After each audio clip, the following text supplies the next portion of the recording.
2011. See attached report. On the big long sheet that you have there with all the colors, we've got a long history here of the revenue broken down between lessons and season passes and gate receipts. And there's some statistics there about the days open and the average attendance. This past season was a very hot summer, and we were open more days than, I don't think we were closed any days, actually. I think we were open every single day. And it was hot, and we had lots of kids, and a goodly amount of revenue coming in. We keep track all the time, too, because we have the resident and non-resident fees. So we keep track between lessons and season tickets as to who purchases these. We can't keep track at the door, at the gate. That's too much headache to have to do that. But we do have the percentages that you see next to the, like in the lessons where it says resident and Peterson. Those are the percentages of the people who bought lessons or paid for lessons. Season tickets are done in a percentage with family and individual breakdowns. And then the little pink part right in the middle talks about the city's percentage of overall usage remains around 64% all the time, and different between the village and Muddy Creek and other townships. That kind of varies a little bit. Depends on, you know, if young families moving in or out, or the demographics of the family changing, where kids are getting older and the family doesn't have a season ticket anymore. We did raise the rates last year. We raised the daily rate from $3 to $4, and that was the first time we'd raised the daily rate since 2001. And we raised the lessons $10 across the board, and that was the first time we had raised lessons since 2004. So you can tell the bottom line in the brown there, the 35,000. We did have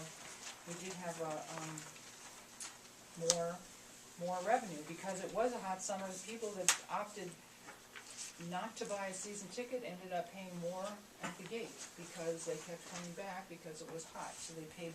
We had more revenue in the gate side then. Season ticket price stayed the same? Season ticket price stayed the same last year. That hasn't changed since 2002. We just, you figure you can't raise everything all the time, but so that's the revenue side. Any questions on that at all? We did have more rentals and more special events that brought in higher revenue also. And then the lifeguards made a little bit of extra effort to sell like Mr. Freezies and snacks and such, so they made profit on that. So that's the revenue side. Second page is the expenses, and that is also the history. The reason it's 96 that we start with is because that's the year we rebuilt the pool. So this is all with the new pool in it. Because we were open more and had more days open and hotter weather, our wages are higher. We had to have more staff on line, and the staff do have step increases for when they have years of experience. They get a little bit of step increase too, so their wages increased. But we saved a lot of money on natural gas, you'll notice, and some of that is because we changed out some of the heating system equipment, and we also lowered the temperature by 2 degrees, and because we had a hot summer. So we were able to save a lot on natural gas. A lot of the other expenses stay fairly consistent. Not a lot out of line there. But the net result then of just normal operating was a loss of $14,231. But that doesn't count the capital outlay type work that we've done up there in this past year. We did the heater line. We did some sandblasting and painting. We had to rebuild a couple pumps. So all of that totaled $6,518. So those expenses, come out of the, not out of the general fund, they come out of the capital projects fund, because those are items that have a longer life at the pool. And then there's just some statistics there about the hours that the manager and the assistant manager put in. One of the reasons we had more hours for an assistant manager this year, Megan O'Donnell has been the manager for the last several years, and she knew she would not be coming back this year. So she was making a concerted effort to train in and to be sure that some of the other guards knew the protocol and knew the rules and regulations, and to try to have a little bit of, the leadership there would continue on.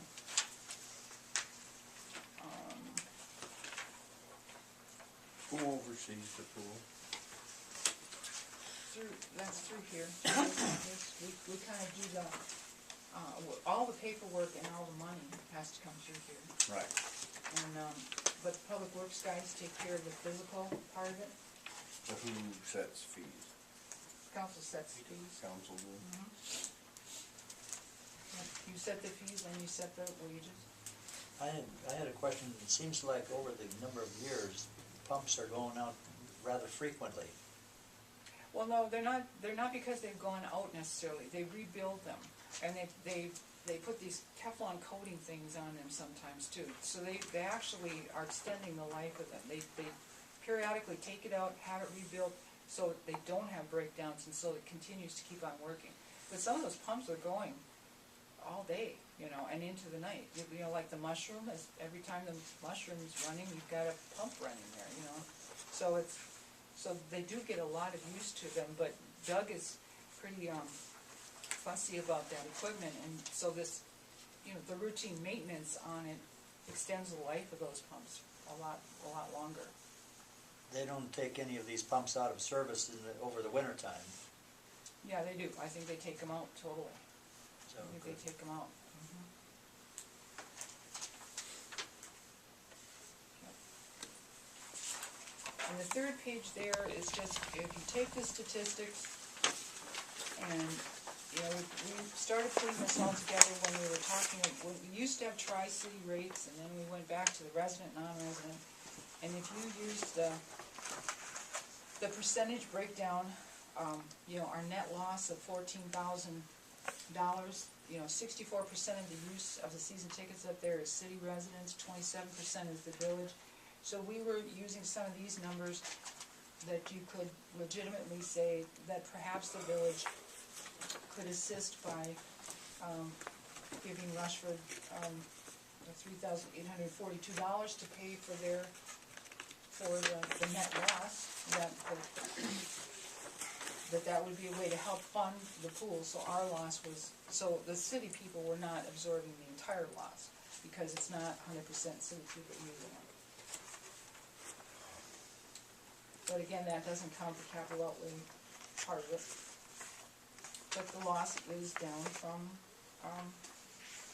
the year before, and that's in part due to not only increasing rates, but reducing expenses. So it was a combined effort there that helped the net picture.